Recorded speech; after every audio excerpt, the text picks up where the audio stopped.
about Mercury and the immune system. Mercury rules the sixth and the third house, and the sixth house deals with your health, your day-to-day routines. Your third house deals with your health too, but it's more about connections in your community and with your siblings.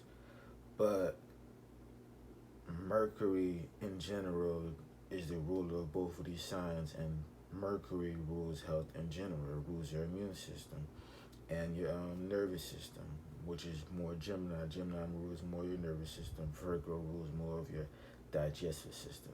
So if you look where your Mercury is at, what planet is next to it, what aspects it has, squares, trines, sextiles. If you look at all that, you can get a good understanding of how your health would be in this life. Because Mercury is your immune system. Your immune system dictates what kind of health you have. If you have a strong immune system, then you won't really have too much health problems or health issues. If you have a weak immune system, you have a lot of health issues, a lot of health problems, right? And looking at the signs of Mercury and the house placement of Mercury, and whatever planet is with or being aspect by, can tell you what kind of health issues you're gonna have in life, if you're gonna have any. But your eighth house actually deals with your health too, but it's more of a psychological, emotional type health, and psychological, emotional issues could lead to health issues too, right? If you're feeling stress could actually lead to health issues, right? If you have internal trauma, childhood wounds, that could lead to health issues. That's why eighth house is known as as a health house too. But in general, on a physical level, your sixth house your sixth house is your house of health, right? Mainly, right? And Gemini, your third house, you can kind of look at that for your health too, right? But that's more about your connections in your community, in your small community, right? While Aquarius is connections in a large community in the world, right? Gemini and Aquarius is very similar. It's just Gemini is like small groups, Aquarius is large groups. But look at your sixth house mainly for your health issues, and look at your Mercury mainly for your health issues. Those are the two biggest points you should be looking at for what kind of health you're gonna have, and not only that, how do you deal with your health, right? Because people think it's only people not people don't understand the immaterial aspect of life, right? The spiritual aspect of life. Like, a lot of people talk about it, but they don't really understand the spiritual aspects of life. And the spiritual aspects of life are the unseen aspects of life. That's why you don't understand it, because you don't really see it. And you have karma when you come into this life, right? Basically, you have life lessons, things you need to learn, things you need to go through to evolve your soul, right? So people are born predestined to have health issues, right? No matter how good you eat, no matter what you eat, if you're destined to have health issues, if you're meant to go through a certain health episode that leads to some kind of health, that leads to some kind of soul growth, you're gonna have to go through that, no matter how good you eat, right? And you're born with certain vulnerabilities, right? If you have a health vulnerability, right, that's gonna you're gonna be destined to have health issues, right, through your life, right? No matter what you do, you can eat better to, you know, negate the most negative impacts of your health issues, right? But you're gonna still have health issues if you're meant to have health issues, right? Just like, for example, if you have problems in your digestive system, which is Virgo, right? You're not gonna digest your food right. You're not gonna get all your nutrients, right? So no matter how much vitamins you pop in, no matter how healthy you eating, no matter how much protein, vitamins, no matter how much of that stuff you're getting in your system is not processing it, right? So you're basically not getting it, right? You're you're you're excreting all the precious nutrients without assimilating it within your body. And if that happens, you're gonna have health issues, right? No matter what you do, you can't stop that, right? The only thing you can do is figure out how to heal your digestive system, which in most cases you could do things to improve it, but if you're meant to have that throughout your life, you're gonna have digestive issues throughout your life. If you're meant to have it for a certain episode, for a certain season, you're gonna have it for a certain season, right?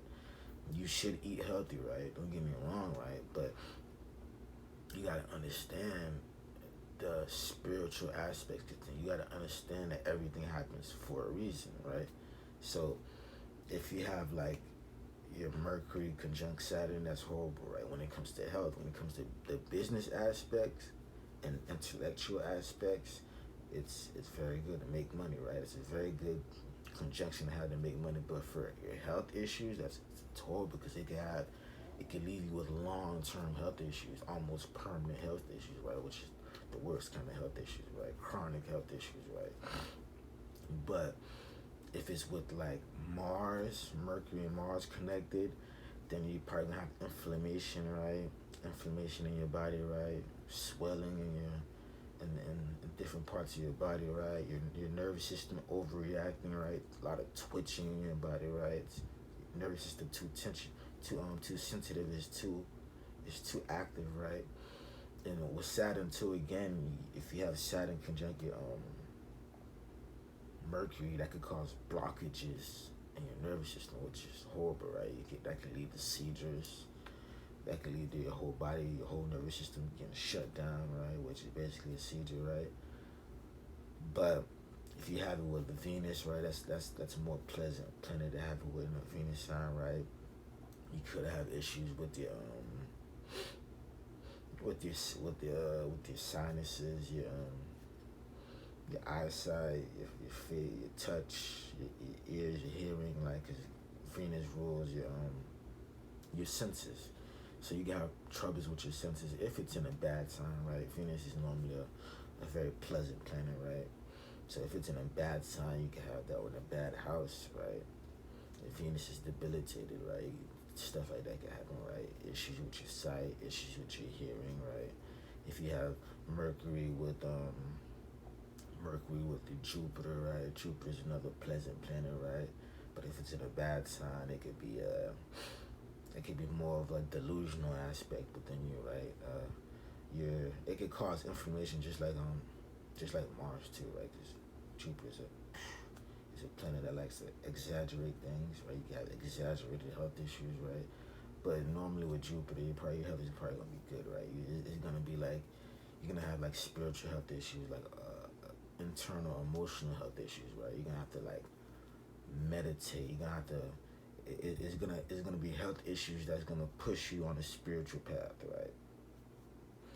But in general, the Jupiter is not that bad, right? Health issues, but Mars, Saturn is part of it. Pluto's probably the worst, right? Pluto is gonna be like health issues that you can't figure out. Like it's almost impossible to figure out. Like it's gonna be so hard to figure out. And again, it's probably gonna stem from an emotional, internal wounding, right? A childhood trauma aspect, right?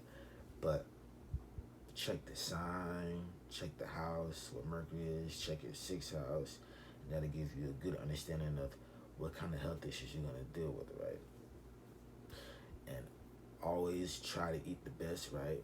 Don't let this message make you think that eating healthy is not gonna help. But I'm just explaining that there's certain things that you have to go through in life, right? There's certain karma, there's certain things that you have to go through, and there's certain illnesses that you may have to go through that lead to some kind of soul growth, right?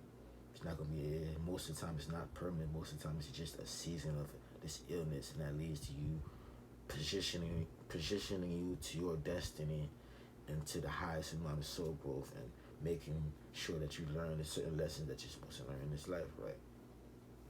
But once you get over this health issue, right, it's gonna once you learn the lesson, basically, right? That's why you can have a health issue, you can be eating healthy, but it's not really healing, right?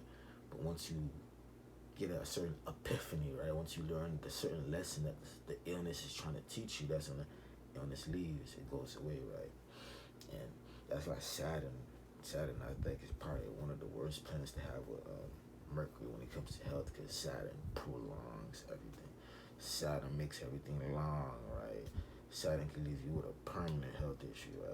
A long-term health issue, right? Which is the worst kind of health issue in my opinion, right? A quick health episode is, I'd rather go through a traumatic, quick health episode, right, which is more Mars Mercury, than a slow burning, torturous, unending health episode that Saturn will cause, right? A painful, slow, just never ending torture, right? That's the kind of thing Saturn does, right? Especially when it's with the Mercury in terms of your health, right? But check your Mercury, check your sixth house predominantly for your health issues, right? There's certain other aspects, but check where your Mercury is at. If your Mercury is good, if your Mercury is nice and strong, right, then you should not have too much problems with dealing with health in this life.